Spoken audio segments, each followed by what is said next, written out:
Olá, bem-vindos e bem-vindas ao nosso podcast Apenas Humanos, Psicanálise Contemporânea, um podcast da Psi Relacional, a nossa associação de psicanálise relacional. Hoje falamos de liberdade.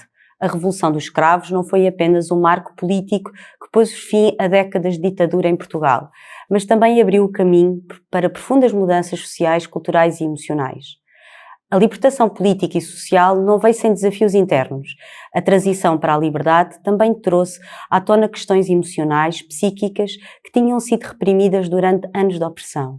E é aqui que a psicanálise desempenha um papel crucial. Com o fim da censura e a abertura ao diálogo sobre temas como a sexualidade, identidade de género e traumas históricos, a psicanálise tornou-se uma ferramenta poderosa para a compreensão do inconsciente coletivo e das experiências individuais. As mulheres que foram, durante o Estado Novo, silenciadas, subordinadas a papéis tradicionais e privadas dos direitos fundamentais, depois da Revolução viram-se de repente diante de novas oportunidades de liberdade e emancipação.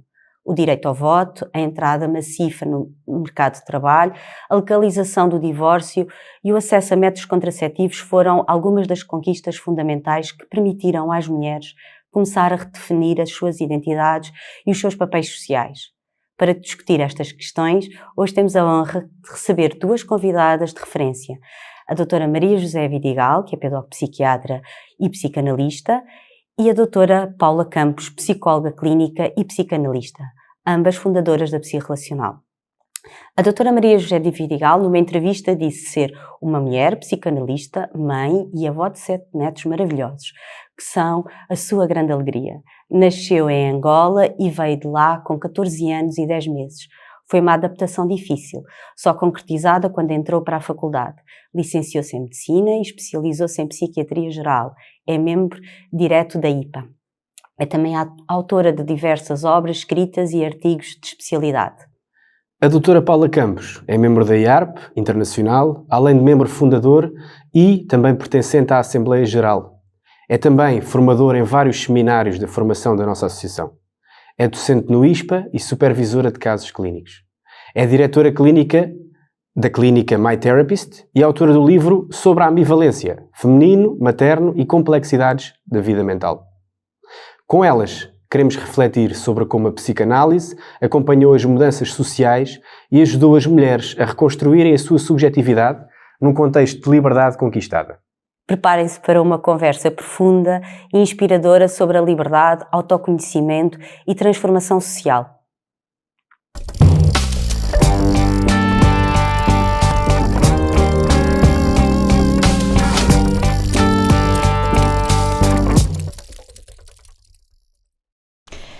Muito obrigada por virem e por estarem aqui connosco hoje, e talvez possamos começar por olhar para a psicanálise antes e depois do 25 de Abril de 74, com toda a censura que existia, com o enquadramento daquela altura, mas antes de se calhar de começarmos também a olhar para a psicanálise, uma vez que vocês são as duas psicanalistas, gostaríamos de conhecer o vosso percurso. Sabemos que são duas mulheres de gerações diferentes, percebemos há pouco com metade da idade uma da outra, certamente convivências muito diferentes, enquadradas no tempo. A Paula, filha de Abril, a doutora Maria José Vidigal, já uma mulher antes do Abril de 74 e com uma vivência totalmente diferente, muito antes. Como é que a Revolução fez parte da vossa vida e como é que ela ainda faz na realidade? Como é que vocês se veem mulheres fruto desta Revolução? Deixo a pergunta aberta, não sei quem quer começar. Doutora Maria José Vidigal, comece. Posso começar? Bom, a Revolução de Abril foi uma coisa muito importante, porque as pessoas não fazem ideia o que era não se poder falar de nada fora de casa. De política, quando se fala de política, de coisas, determinadas situações, não se falava. E quando veio 25 de Abril, nós íamos para uma esplanada. Quando digo nós, o meu marido e eu, olhávamos assim, um pouco ainda assustados, a ver quem é que estava perto. Quando se falava contra uma coisa qualquer política, falava-se, será que está alguém a escutar? Mas, não, agora podemos falar livremente. Isto dá uma libertação espantosa à pessoa. Eu tive um padrinho que uma vez no Rossio deu um viva à Inglaterra e o tipo foi apanhado. Hoje em dia é tão estranho que será pensar nisso, não é? É uma coisa fantástica, porque deu um viva à Inglaterra, quando nós éramos aliados da Inglaterra. E o meu padrinho foi preso. Mas é claro que foi solto passado pouco tempo, não é? O meu marido, porque na primeira revolta que houve contra o regime, foi em 60, dos militares, que abortou, enfim, não deu em nada, e escondeu-se lá em casa um militar, que era amigo do meu marido. E ele morava em Oeiras, e nós íamos lá com muita frequência. E ele é que entrou nessa revolta, e nós falávamos todos muito de política, nessa altura, convencidos que mais ninguém escutava a conversa. Era um segundo andar, estávamos na varanda e falávamos sobre política. Entretanto, quando houve essa revolta, a PIDE foi lá, à casa dele, e houve a senhora que morava ao lado, disse, sim senhora, falavam muito de política e denunciou. E deu as características do meu marido. Por consequente, vocês também. Nossas características todas. Tanto mais como o meu marido tinha pertencido ao MUD juvenil, tinha ficha na PIDE. Ok. A senhora do primeiro andar, eu recebo um telefonema, meu marido não estava em casa, ou não tinha ido, não estava em casa. Eu recebo um telefonema rápido que diz, acautelem-se, porque a PIDE foi à casa do capitão e a senhora, a vizinha do lado contou, deu as vossas características. O que é que aconteceu? Nós tirámos todos os livros proibidos, que era a livraria barata que vendia os livros proibidos, só a pessoas de muita confiança.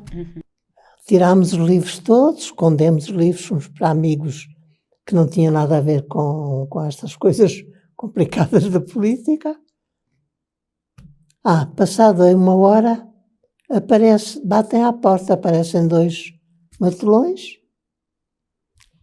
Eles tinham o crachá escondido, mostram o crachá, Polícia Internacional de Defesa do Estado. Abri a porta, não tinha mais nada que fazer, abri a porta, foram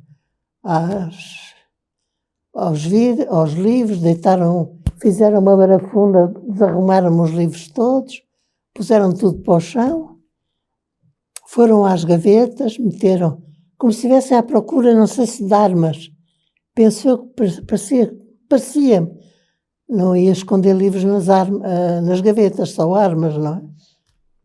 E disse, agora a senhora acompanhe-nos. E eu disse à minha empregada que fosse a um outro café, que não era o Pão de Açúcar, a um outro café, se o meu marido lá estava. E ela foi e fez-me assim com a cabeça. Eu disse, pronto, ele foi apanhado à saída de casa. A senhora acompanhe-nos. É uma sensação terrível quando se vai. A PIDE tinha um peso muito grande e E a pessoa tinha vontade de gritar para as pessoas, dizer, salvem-me disto, o que é que eles me vão fazer? Porque eu não sabia o que é que me iam fazer. Entretanto, fui para António Maria Cardoso e estive lá, cheguei lá umas 10 horas e estive até à noite, às 9, às 21. Grávida na altura. Grávida na altura. Isso era a sede da PID, não é? Era a sede da PID. Ah? Era a sede da PID. Era a sede da PID. A sede António da Maria PID. Cardoso era a sede da PID. E estive lá. Chamaram-me mentirosa, chamaram-me estúpida, dizendo, seu marido é que é inteligente, já está lá fora. Eu conhecia muito bem o meu marido, eu sabia que o meu marido nunca denunciaria ninguém. E eu via aquilo tudo. E aquilo era no último andar, tinha assim era uma espécie de alçapão, e tinha uma janelinha que se via o céu azul. E aquilo dava-me esperança, aquele céu azul, uma coisa engraçada. Olhava para aquele céu azul, mas o que é que me vai? Só pensávamos o que é que me vai acontecer. Eles estiveram as horas, mas eles revezavam-se, não é? Vinha um, depois vinha outro, vinha outro, vinha outro. E contava sempre a mesma história, porque não tinha... Eu de facto não sabia nada. E disse-lhe... Eu sabia que o capitão lá tinha estado, eu só disse aquilo que eu sabia que eles sabiam. Que o capitão tinha estado lá em casa. Estava escondido, depois do seu marido. Levou para onde? Isso o meu marido não me tinha dito. E não me tinha dito porque teve receio que acontecesse qualquer coisa, pudesse... Ser torturada para falar. E que eu não podia dizer, porque não sabia. Olha, eu não sei, eu não me disse onde é que eu tinha levado. Bom, aquelas horas todas eu estava cansada. Está a ver, desde as 10 até quase às 9 horas da noite, constantemente a pessoa está estourada. E com fome, mas só me deram água. Eu pedia água e água deram. E depois, ao fim dessas horas, ao fim desse tempo, lá assinei os papéis e mandaram-me sair. Está tudo na Torre do Tombo, que eu cheguei a ir à Torre do Tombo. Está lá tudo, toda a nossa vida está lá escrita. Entretanto, o tempo foi passando, eu ia fazendo aquelas viagens para a sede da PID, até que ao fim desse tempo, eles dizem-me, procure no Aljube, terça-feira, às 10 da manhã. Eu nessa noite nem dormi. Bom, levantei-me, lá estava eu, fui sempre muito pontual. Às 10 horas esperava na Sé, chegava mais cedo, esperava na Sé, e depois às 10 estava lá. Eu não sei se foram agora aquilo é um museu, o Museu da Resistência, mas foi pena terem tirado o palratório, porque havia uma grade, ou uma rede, não sei, uma rede, aí duas redes separadas aí de 80 centímetros a 1 metro, um PID no meio, ele de uma ponta e eu de outra. E não se podia falar de nada. O meu marido estava preocupadíssimo e dizia assim, nada das coisas fundamentais que nos preocupavam. Dizia assim, ó Zé, tu não tens dinheiro. Começa com essa conversa, a visita acaba. Visita de 1/4 de hora. Tínhamos que mudar de conversa que era fundamental para nós. E, sobretudo, para ele, estava preocupado, sabia que eu não tinha dinheiro. Bom, Já foste o advogado? Começa com essa conversa, a visita acaba. Bom, só podíamos falar de quê? Do tempo, do tempo e das graças da menina, mas nem tudo podia Ser dito. ter de ser dito. Doutora Maria José, desculpe interrompê-la. Eu estava aqui a pensar que, para alguém como eu, que já nasceu em liberdade, isso são tempos completamente distópicos, para mim, não é? Não tenho o conhecimento tácito daquilo que aconteceu, como você aqui o relata. E queria aproveitar, porque eu acho que isso também são tempos especialmente traumáticos, e é um trauma direto, não é? Sentido, vivido, experienciado. E estava a pensar como é que também a doutora Paula, que também, julgo eu, pelo aquilo que eu percebi, também já nasceu em liberdade, muitos anos antes de mim. Não parece. Foram alguns. E como é que também experimentou isto, não é? Porque o modelo patriarcal também não desapareceu com o 25 de Abril, não é?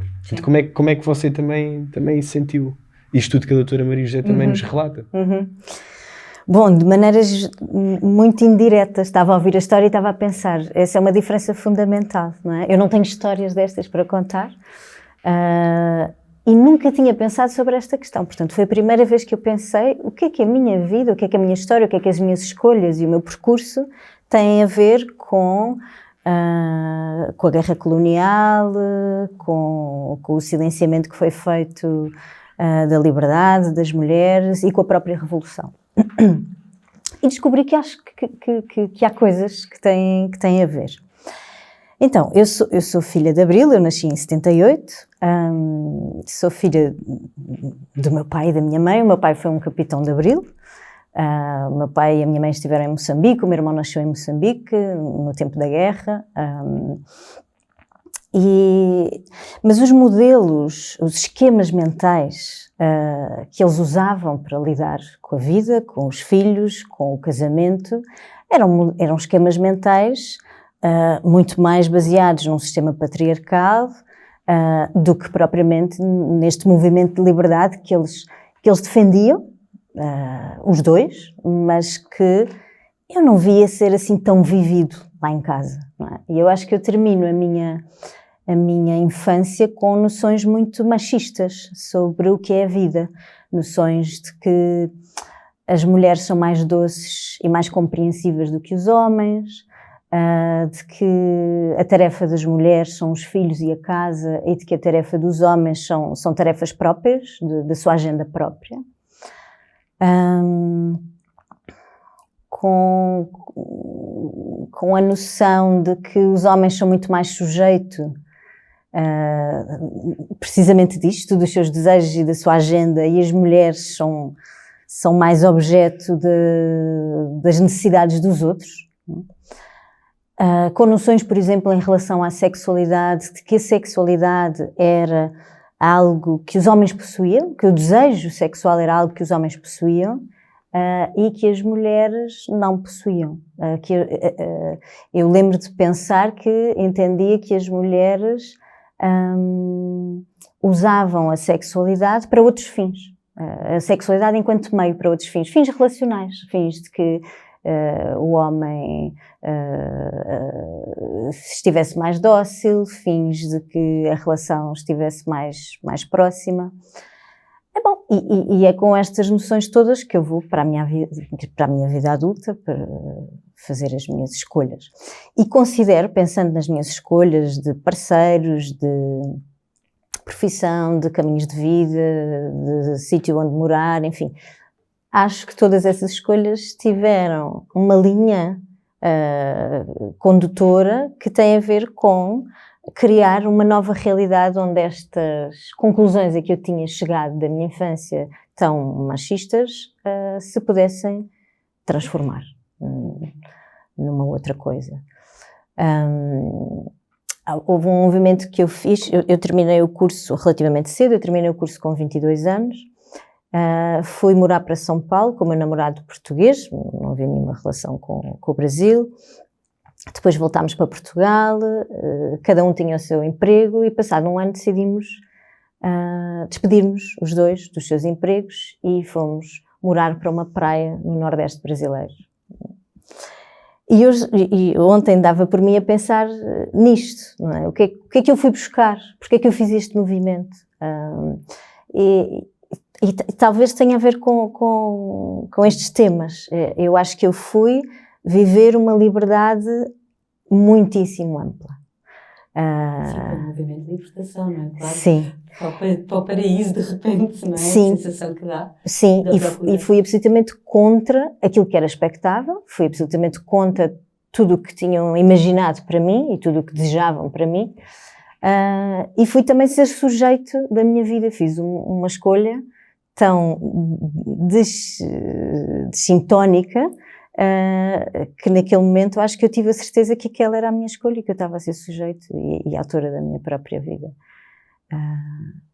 Por isso vejo. Interessante que uma das últimas coisas que a Paula fez é escrever um livro sobre o feminino e sobre a ambivalência, e termos começado esta conversa a falar sobre o que é a mulher e a liberdade.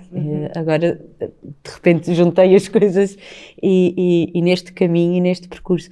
E estava aqui a pensar, doutora Maria José, que no outro dia falávamos as duas quando pensámos em fazer este podcast, quando lhe liguei,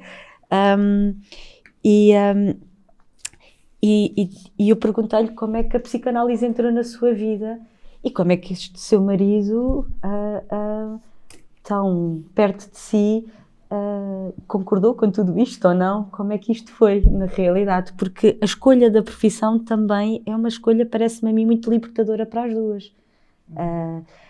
Pois, eu posso dizer que, porque sou de outra geração, aqui para a medicina, houve colegas, andei no Filipe de Lencastre, e houve colegas que queriam para a medicina e os pais não deixaram, porque diziam, e elas diziam, furiosas, imagina que eles não querem que eu vá para a medicina porque dizem que é um curso de homens, é um curso para homens, nunca para mulheres.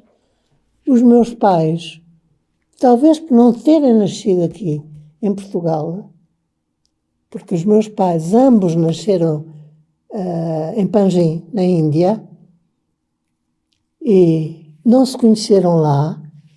Meu avô era militar, mandou o filho para o colégio militar, mas o meu pai não quis seguir a vida militar, e um dia a diáspora começou nos anos 20, nos anos 20 e 30, pensaram que aquilo ia dar uma volta.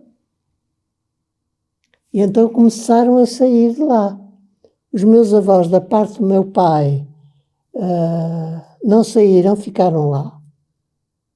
Os meus avós paternos, eu fui visitá-los no cemitério de Santa Inês, em Panjim.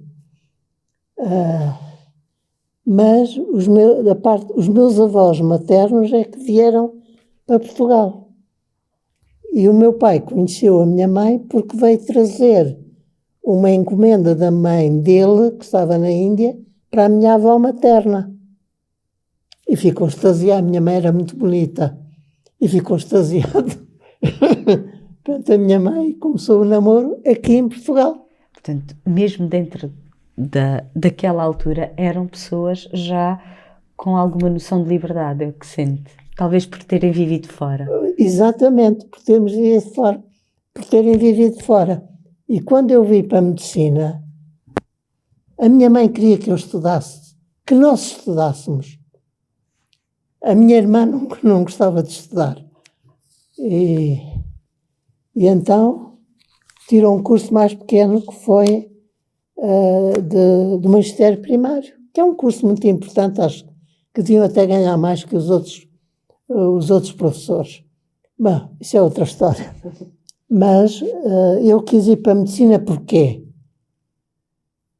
Ora bem, eu sempre gostei muito de estudar. Eu, em Angola, queria ir para as germânicas. Sabia inglês, porque aprendi lá inglês, falava muito bem inglês. E quando cheguei aqui a Portugal, disse à minha mãe, perguntei ao meu avô, fomos para a casa deles, como é que nós podíamos ir para um sítio onde aprendesse inglês, Instituto Britânico. E fiz até o 5º ano britânico. Mas, entretanto, apaixonei-me por um estudante de medicina, daquelas paixões que têm os adolescentes, não é? Ainda tivemos um namoro. E fui para Para a medicina, fui sim. para a medicina por causa dele. Pelo amor. Por amor.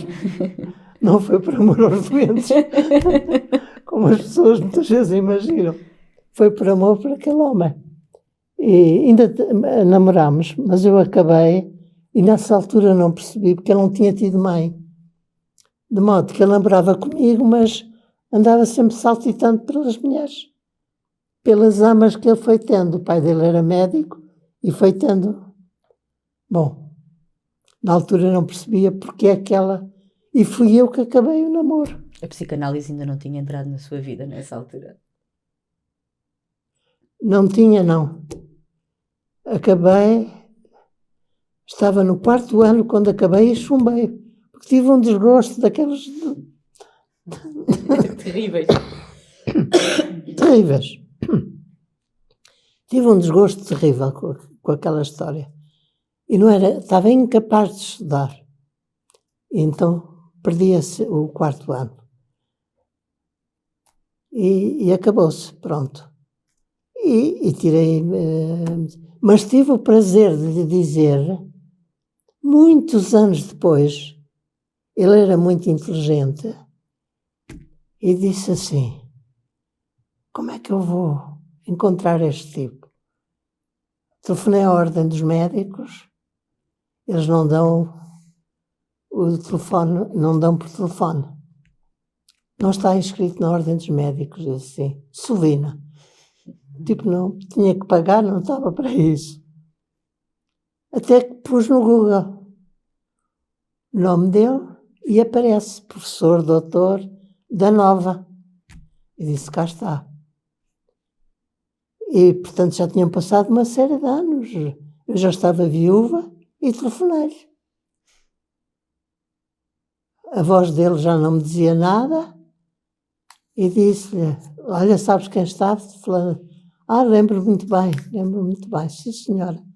Então o que é feito de ti? Lá lhe contei que tinha filhos, tinha netos e tal e tal. E depois disse assim, olha, sabes, tive uma grande paixão por ti. Ele calou-se, não disse nada. Ficou assustado. Ficou assustado. O poder das mulheres. Mas tinha que dizer isto. Já tinha idade suficiente para lhe dizer isto e não queria morrer sem lhe dizer isto. E pronto, e assim foi. A escolha da psicologia também foi uma escolha libertadora? Sim, tremendamente. Não sei se eu sabia isso, acabou por se revelar, mas eu não sei se à partida eu sabia isso. Pensando nos caminhos que dentro da psicologia eu fui seguindo, aí consegui encontrar uma relação entre estes temas e esses caminhos, nomeadamente com a escrita do meu livro, com temas do feminino e do materno. E acho que aqui até nos temas que eu me interessei por discutir no livro, encontro relação entre este ambiente social e cultural. E os temas escolhidos. Estava a pensar, talvez os principais objetivos, aquilo que eu mais queria discutir no livro, tinha a ver com estudar como é que o feminino nasce e se desenvolve nas mulheres, como é que o materno nasce e se desenvolve no feminino, como é que estas duas dimensões, a feminina e a materna, entram em tensão e se relacionam uma com a outra. Outra questão muito importante no meu livro teve a ver com o lugar para onde a sociedade e a psicanálise acabaram por empurrar as mulheres para o lugar de objeto, não é? E o masculino para o lugar de sujeito. Esse foi algo que eu quis pôr em causa, discutir, perceber porque é que aconteceu, como é que aconteceu, e cheguei à conclusão que é necessário que as mulheres se reconectem com os seus desejos para se apresentarem e viverem a sua vida enquanto sujeitos, não é? Mesmo na relação com os filhos, sobretudo na relação com os filhos. É isso. Sim. Acho que isso é profundamente libertador, poder sequer pensar sobre o feminino, não é? É algo que nós não fazíamos, que não se pensava. A mulher tinha efetivamente um outro lugar. Hoje, esta liberdade também nos permite isso, não é? Pensarmos até na ambivalência, na tensão, como dizias, não é, Paula? Nesta dimensão de nem tudo é perfeito, não é? Na relação de nós, enquanto mulheres, connosco próprias, com os nossos filhos, com todas essas dimensões do papel da mulher. Nada é perfeito, não é? Tudo é uma conjugação de tensões, não é? E de dimensões. Mas isto é algo que é imposto pelo homem? Ou por não? Não. Então é o quê? Isto é algo que é imposto por todos nós, não é? O machismo ou uma lógica patriarcal é uma lógica que vive dentro de mim e que me foi transmitida intergeracionalmente. Isso por vezes há críticas nesse sentido, de que as mulheres se submeteram a uma lógica que os homens lhes apresentaram. Não, isto é uma lógica social, não é? Cultural. Eu li umas passagens do seu livro e estava-me aqui a tentar lembrar que houve uma coisa que me marcou especialmente, que também tem a ver com a psicanálise, não é? Porque há lá uma passagem que eu acho que você diz que para Freud, ou é qualquer coisa assim, para Freud a mulher, e nem aqui, a mulher só se torna mulher ou só se aproxima de poder ser mulher quando tem um filho homem. Isso. Exato. Essa seria... Sim, diga. Não. Essa seria a maior realização de uma mulher. Porquê? Porque a mulher era definida como tendo algo em falta, não é? O desenvolvimento da mulher era definido em função da falha, não a partir da relação que ela estabelece com ela própria, com o seu corpo e com a sua mente, mas a partir do facto de ter ou não ter pénis, não é? O que é que você me pergunta? E na forma também como isso está instituído, por exemplo, na nossa cultura psicanalítica, não é? Nas instituições, nos institutos, é algo que é observável, ou seja, daquilo que eu vejo, os homens estão muito mais numa posição de poder e de decisão. Sim. E talvez isto seja algo que é instituído também já desde o tempo de Freud, não é? Sim. Que dizia respeito a uma cultura e a um tempo. Mas nós hoje estamos num tempo diferente e está a haver uma abertura, não é? Eu acho que estamos mesmo num tempo de grande disrupção e de grande abertura para um modelo que é um modelo diferente, diferente daquele que é um modelo patriarcal, não é? Nós hoje estamos a assistir a isso, mas mesmo assim acho que é uma coisa que continua instituída e é uma luta, não é? Claro, como dizia há pouco, os esquemas... Mas há uma coisa que é muito diferente, o viver sem África. Porque as mulheres têm um poder que aqui não têm, não tinham. Porque a mulher ficava só em casa e era ela que organizava tudo em casa, inclusivamente porque o marido estava às vezes longe. Aquilo é muito grande, como sabem, Angola é 14 vezes e meia maior que Portugal, Moçambique também é muito grande.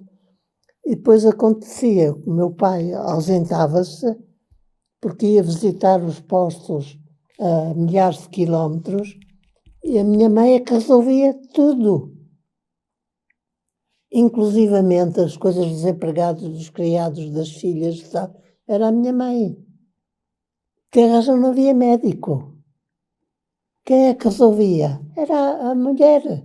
A mulher tinha uma força e um poder muito diferente que não havia aqui em Portugal.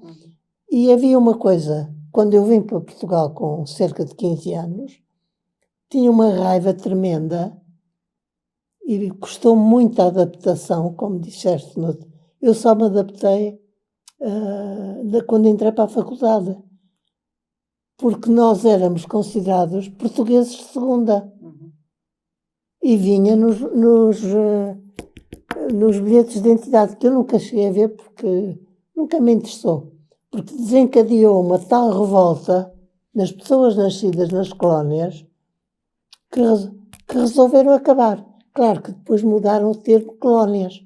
No tempo do Marcelo Caetano, passou a ser províncias ultramarinas, por causa das críticas lá fora, do estrangeiro. Mas, como diz o Marquês de Lampedusa, é preciso que mude alguma coisa para ficar tudo na mesma. Só mudaram o nome, porque ficou tudo igual. Terminar de responder ao Frederico sobre hoje em dia, de facto, a revolução aconteceu no 25 de Abril e está a acontecer até hoje dentro de todos nós, não é? É muito difícil transformar esquemas mentais implícitos e explícitos que foram durante tantos anos investidos intergeneracionalmente e não só, não é? E, portanto, este estado de coisas relacionado com a igualdade, com o respeito e a consideração do feminino, do masculino, do infantil, com o mesmo valor, isto ainda está em curso. Tenho exemplos tão simples quanto, às vezes, peço um orçamento de algo mais caro para fazer em casa e pergunta-me várias vezes, na altura de me explicarem um orçamento, se o meu marido vai estar em casa. Isto acontece hoje em dia. Isso remete para o quê? Isso remete para o homem enquanto sujeito, enquanto aquele que tem o poder de decisão e o poder sobre o dinheiro. Se calhar falávamos aqui do impacto e do trauma. Vocês sentem que o Portugal pós-revolução modificou a forma da abordagem, e agora falando da psicanálise, da abordagem psicanalítica? Talvez a doutora Maria José Vidigal, antes e depois do 25 de Abril, há aqui uma mudança de facto na compreensão dos temas do trauma, da repressão, da liberdade. Elas aparecem dentro das análises, aparecem nos discursos dos nossos pacientes ainda hoje, porque nós sabemos que muitos traumas são transgeracionais, não é? Sabemos que às vezes os nossos pacientes vêm com coisas que até nem conhecem, não é? Que não lhes são objetivamente parte da sua vida, mas que são parte da sua história, não é? Vocês sentem que, e talvez esta mais aqui para a doutora Maria José Vidigal, se o pós-revolução trouxe isso nas análises? Eu posso dizer que quando tomei a resolução de fazer uma psicanálise, foi uma coisa curiosa. Primeiro comecei por ler livros contra a psicanálise. Pronto. Comecei por aí. Foi uma revolução. Foi. Porque eu estava no Instituto, estava no Júlio de Matos, e havia uma colega que estava constantemente a fazer-me interpretações selvagens. Estupidamente. Sei lá, um dia perguntei-lhe, ela disse, mãe, estou preocupada, a minha filha está doente e tal.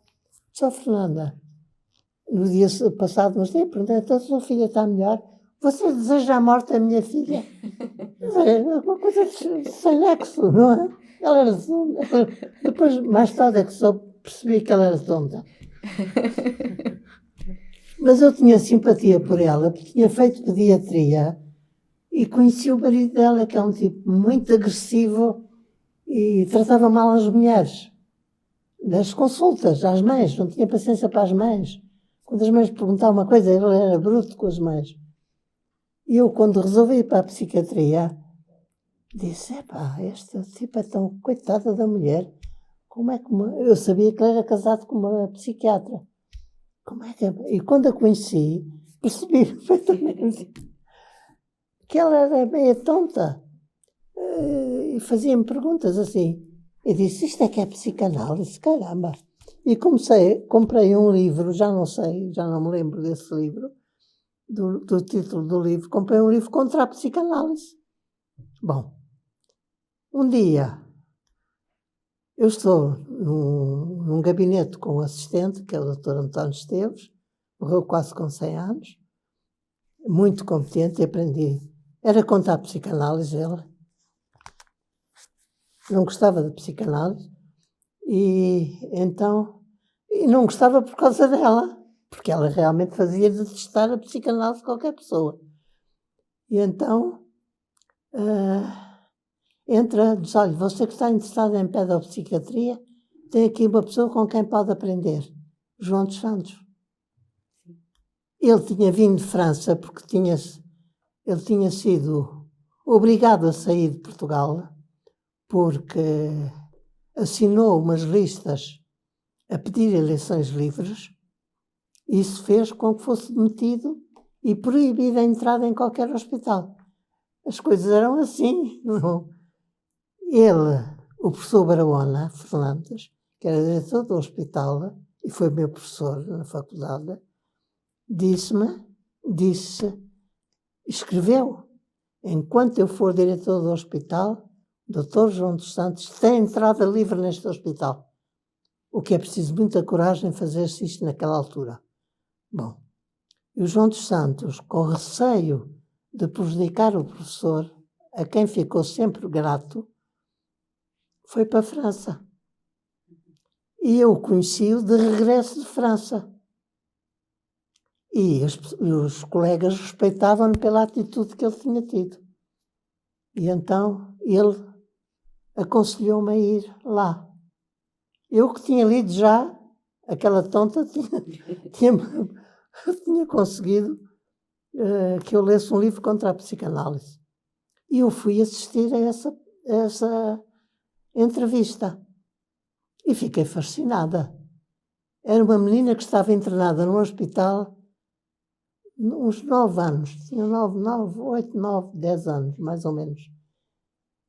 Em mutismo total, só falava em casa. Na escola, para estar internada num hospital psiquiátrico, já podem calcular como era grave o mutismo dela. E o João dos Santos disse-me, venha falar comigo, venha assistir a uma reunião. E eu fui. E quando vejo, a menina entra e levanta, cumprimenta a menina, a menina está sentada na cadeira, estou a vê-la, e depois levanta-se, senta-se, põe-se de joelhos e começa a lamber a cadeira. E o João dos Santos faz a mesma coisa. Põe-se de joelhos e começa a lamber a cadeira. Lambem os dois a cadeira. E diz a menina, estás maluco? Ela que não falava. Estás maluco? Estou maluco, mas tu também estás. Estamos os dois malucos. Mas tu és doutora. Pois sou, mas sou maluco como tu. Olha, começa uma conversa, eu fiquei fascinada com aquilo. E disse, é esta a especialidade que eu quero tirar. E pronto, foi daí.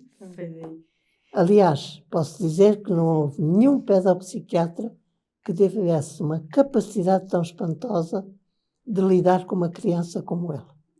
A intuição que ele tinha com as crianças. Sim, é de facto fantástico mesmo. É fantástico. E esta história, para mim, é paradigmática, realmente, da capacidade que ele teve de pôr aquela mesa a falar. Estás maluco? Sim. Eu não sinto que estes temas surjam nas consultas. Estava aqui a pensar no tema da sexualidade feminina. Ainda é um tema que as mulheres têm muita dificuldade em viver de uma forma livre. E, portanto, acho que há toda uma história para nos ajudar a compreender isso. E espanta-me e como é que na atualidade isto ainda é tão real. É isso. E acho que a psicanálise tem muito aqui para investigar, para estudar sobre a sexualidade, sobre a forma como cada pessoa vive a sua masculinidade, a sua feminilidade, nomeadamente até a sua não binariedade, Acho que há aqui muita coisa a fazer, até relacionado com este tema da liberdade, não é? Ter liberdade para ser. Liberdade para ser, não é? Será que eu sou mais livre sendo não binário ou sendo binário? Eu tenho aqui uma teoria em relação a isto do feminino e do masculino. Eu prefiro pensar que não há características masculinas e não há características femininas. Não é uma solução perfeita, mas para mim é a solução que mais ajuda a diminuir as problemáticas das expectativas de género, que acho que é um problema que traz muitos problemas, as expectativas de género, e que nos reduz as possibilidades de sermos, não é? Lá pelo facto de sermos homens ou sermos mulheres, não temos que corresponder a nenhuma expectativa de características de personalidade, de comportamento, de atitude. E acho que isso foi assim durante muito, muito tempo, e isso teve más consequências. No mesmo sentido, também acho que não há homens a serem maternos e também não há mulheres a serem paternas. Acho que isso é uma coisa... acho que da afetividade, sim. Eu acho que as mulheres são femininas e os homens são masculinos. Os pais paternam e as mães maternam, independentemente da forma como o fazem. E isto é revolucionário. E isso é um aporte que também a teoria relacional também traz, não é? A teoria relacional, sim, ajuda-nos A pensar sobre isto. Sim. Mas há uma coisa muito importante nestas novas gerações que não havia na minha geração, que é os pais ocuparem-se das crianças, ajudarem as mães a ocuparem-se das crianças. Estarem na relação com a criança. Estarem com a criança, o ajudar a dar banho, serem capazes de mudar uma fralda quando a mãe não pode. É mais do que ajudar, é fazer parte, é estar na linha da frente. Exatamente. Não é? Ou mesmo na cozinha, são capazes de... Esta ideia de papel de género está muito mais dissipada hoje. Qual é que é o papel do homem e da mulher dentro de casa, na relação com os filhos, os homens na vida? A mudar a fralda, eu vejo pelas minhas netas que têm filhos, não é? A minha neta que tem um filho, um bebê, o pai mudar a fralda, isto no meu tempo era impossível. Impensável quase, não é? É impensável. E agora não. Esses trabalhos são feitos também pelos pais. E porquê que acha que isso acontece? Tem alguma ideia? Diga? Porquê que acha que isso acontece? Tem alguma ideia sobre esta mudança? Olha, as coisas nunca são estáticas. As coisas vão mudando. Daqui a umas próximas gerações não sei o que é que vai dar. Não sei. Imagina alguma coisa? Não sou capaz de imaginar.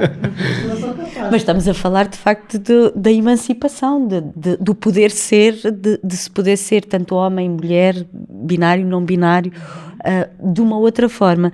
Então, Paula, mas também podes responder a esta questão, se calhar, porque é que os homens hoje é diferente, porque é que os homens hoje também se ocupam mais. Eu estava mais a pensar sobre porque é que era tão difícil para um homem, por exemplo, mudar uma fralda, como a doutora Maria José Vidal dizia. E acho que há uma coisa no desenvolvimento masculino que foi extremamente prejudicial para os homens, é que para se ser homem não se podia identificar ao que era feminino. Para se ser homem é preciso estar identificado a valores masculinos, e tudo o que se aproximava de tarefas, de domínios mais femininos, é como que de alguma maneira confundissem a masculinidade dos homens. E eu acho que estamos a sair destes grilhões, não é? E a poder pensar, como dizia há pouco, não é? O masculino e o feminino de uma forma mais fluida, não é? As identificações masculinas e femininas de uma forma mais fluida.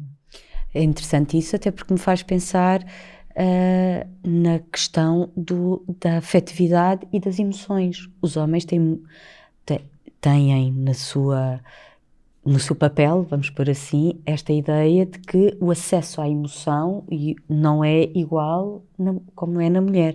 A mulher pode mostrar a sua emoção, o homem muito menos, não é? Hoje isto vê-se ainda nos nossos consultórios, encontramos muitas vezes estes homens com dificuldade em colocar a sua tristeza, a sua verdadeira raiva. Às vezes essa tem acesso, mas a sua tristeza não. Tudo o que é da ordem da vulnerabilidade, exato. Temos mais dificuldade. Seria da ordem de ser mulher, não é? Olha, eu aprendi uma coisa com o meu marido, uma coisa que o meu marido tinha, nunca teve ciúmes, nunca manifestou ciúmes. Ele dizia-me, eu vinha tarde para as reuniões lá no Instituto, na sociedade, à 1h, meia-noite, meia hora, e ele estava em casa a ler habitualmente, ou a ver televisão, qualquer coisa, e ele disse uma vez, estava a ver o filme Filadélfia. Não sei se vocês viram esse filme. Sim. Ele disse-me, sabes uma coisa, Zé? O problema da homossexualidade sempre fez uma certa importância. Fazia-me confusão, fazia-me certa confusão. Mas agora, depois de ver este filme, pensei numa coisa. O que é importante na vida é o amor entre as pessoas, sejam ou não sejam do mesmo sexo. Isso é o que vale na vida. Acho que concordamos todos com o seu marido. Exatamente. Está um pouco na sequência do que ias a dizer. Sim. Não é? Sim. Isso é uma coisa que ias a dizer. E também me dizia, eu aprendi muito com ele. Ele dizia, até porque eu tinha tido um namorado, que namorei pouco tempo, uns meses, não chegou a 6 meses, por causa dos ciúmes. Diz ele assim, olha, sabes os ciúmes? O ciúme de um namorado pode ser um elogio, moderado. O ciúme de um marido é um insulto. Isto dizia a Madame Stael. Pronto. Doutora Maria José Vidigal, li há pouco tempo que foi analista da Maria Teresa Horta, durante 17 anos. Ela chamou a mãe psicanalista e disse numa entrevista que escolheu uma analista mulher porque não se sentiria confortável ter um homem, peço desculpa, estar atrás e de costas para um homem. Nas palavras dela, a psicanálise é uma experiência mágica, embora muito real. Estamos ali diante de nós próprios, sem máscaras. Fui ao coração da dor e ao coração do júbilo. O objetivo é esse, e esse foi totalmente cumprido. Fiz psicanálise para ser mais feliz e sou. Li isto numa entrevista que achei muito bonito e depois descobri que efetivamente tinha sido a sua analisanda. Sente que esta psicanálise teve um poder de emancipação na mulher? Acho que sim, a mulher fica mais livre. Pensamento mais livre e, sobretudo, fazer aquilo que ela quer e não o que os outros querem. Então, eu acho que a psicanálise tem um imenso potencial na libertação do ser humano em geral, não é? Aliás, eu acho que a base da psicanálise é um ideal de liberdade, é um ideal de libertação do ser humano. E sobretudo libertação dele próprio, não é? Porque as amarras internas, primeiro, são as mais difíceis de desamarrar, não é? E são aquelas que nos acompanham sempre. E é isso que nos vai acontecendo ao longo da vida, não é? À medida que vamos lidando com uma quantidade de experiências, boa parte delas são perigosas, para o nosso self, e aquilo que nós fazemos é escolhemos inconscientemente não estar em contacto com essas experiências e precisamos de continuar a monitorizar de certa forma essas experiências para que elas não apareçam, e isso tira-nos uma imensa liberdade para nós podermos aproveitar e ter espaço para estar realmente na realidade e a viver a vida. E no que diz respeito às mulheres, acho que as mulheres ainda têm mais dificuldade em serem livres por causa das expectativas de género, não é?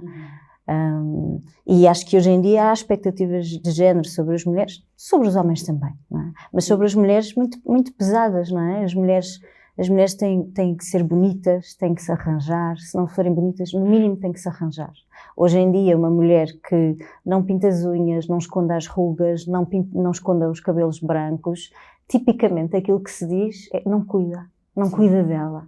Não quer? Não cuida, não se cuida. Não se cuida, não é? É impressionante quando, na verdade, pode ser uma mulher com um autocuidado tremendo com uma quantidade de outras áreas, não é? Por isso sente que o facto de ser mulher também influenciou a forma como olha para a psicanálise, não é? Como é psicanalista. Sim, sim. E de que forma? Eu acho que eu sou um bocadinho feminista. Uma totalidade, diria eu. Não aquela feminista de bandeira, por isso é que eu disse um bocadinho, não é?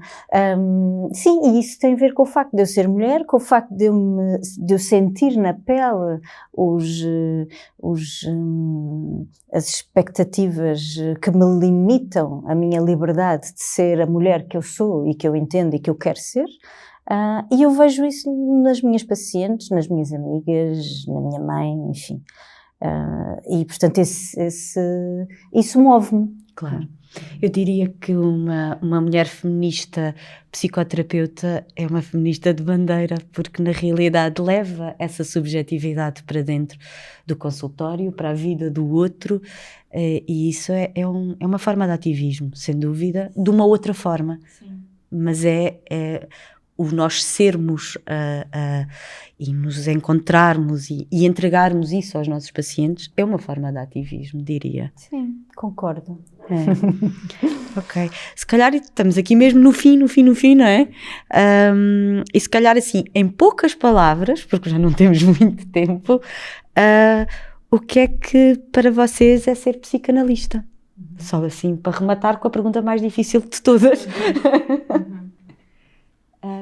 Assim, em pouquinhas palavras, talvez, se conseguissem pensar sobre isso.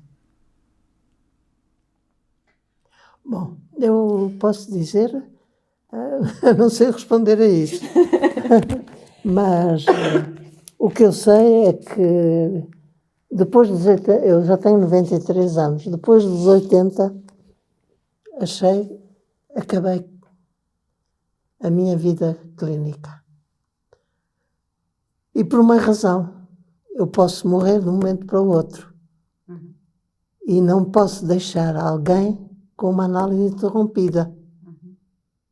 Porque tenho experiência de análises que fiz a pessoas que perderam o seu analista. E é muito doloroso. E é muito difícil. E é muito duro para a pessoa. É uma relação muito que quebra ali de uma forma. É uma relação que quebra e eu não quero deixar, não vou deixar isto aos meus analisandos. De modo que a partir dos 80 a possibilidade de morte está mais próxima. Isto eu não faço. Isso é interessante, não é? Porque para si parece que ser psicanalista é de alguma forma ter uma função materna, porque as mães é que pensam assim, não é? Porque provavelmente a doutora Maria José Vidigal até gostaria de continuar a trabalhar mais algum tempo. Não. Pronto. Não gostaria. Não. Okay. Não, porque é muito cansativo. É muito, muito, muito cansativo. É uma entrega grande. Não gostaria. É uma entrega grande. É uma entrega grande. E depois há uma coisa que nunca se fala, que são os fracassos que temos. Às vezes temos fracassos. E eu tive. Estou-me a lembrar de uma situação que depois fui compensada porque passados 10 anos, 20 anos, telefona-me um sujeito, eu não esqueço dos nomes dos pacientes, nunca esqueço. Telefona-me e diz-me assim: olha, eu sou fulano assim, assim. Não se lembra do meu nome, disse. Lembro perfeitamente do seu nome. E sei quem é. A profissão e tudo, disse-lhe. Tem boa memória. Pois, sou como os elefantes. Tem boa memória. Podemos encontrar num café?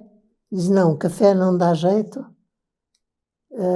Até porque estava a chover e eu não podia por causa das canadianas. Então venha à minha casa. Ele veio a casa, lá atendi no escritório. Era um homem muito bonito, estava muito mais velho, claro.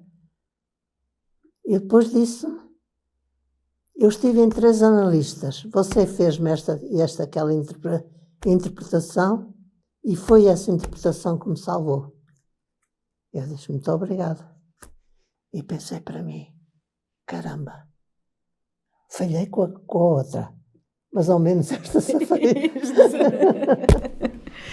Está bem. E Paula? Em poucas palavras, é possível? Acho que sim. Estava só a pensar que isto o lugar de analista é um lugar de grande responsabilidade, não é? Eu acho que também é um bocadinho isto que a doutora Maria José diz, de grande responsabilidade. Porque nós levamos as pessoas e as pessoas levam-nos a nós.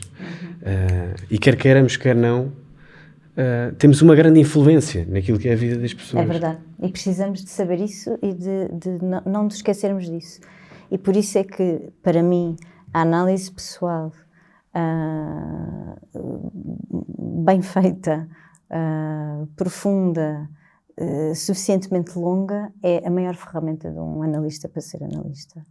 É isso que me vai permitir lidar com todo o turbilhão de coisas que eu vou sentir, porque eu sou um sujeito, eu não posso abdicar do sujeito que sou e da minha história e de todos os meus esquemas mentais, mas é isso que vai permitir eu ser um sujeito, mas conseguir perceber como é que a minha realidade está a influenciar este outro sujeito que está comigo e como é que eu posso escolher, dentro de todas as ferramentas que tenho, aquelas que vão beneficiar mais o outro do que a mim.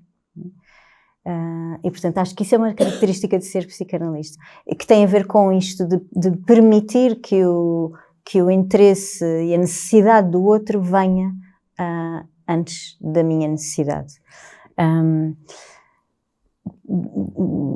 Outra questão importante no ser psicanalista, para mim, acho que a função de uma psicanálise é permitir que as pessoas encontrem os seus potenciais de ser, de estar, os seus potenciais criativos e poderem ser criadores da sua própria vida, da sua própria realidade emocional e tomarem decisões em função dos seus desejos, que é algo que fica muito aquém à medida que vamos sofrendo os sofrimentos da vida e que vamos deixando cair os nossos desejos em função de ficarmos em contacto com aquilo que é menos assustador para o nosso self.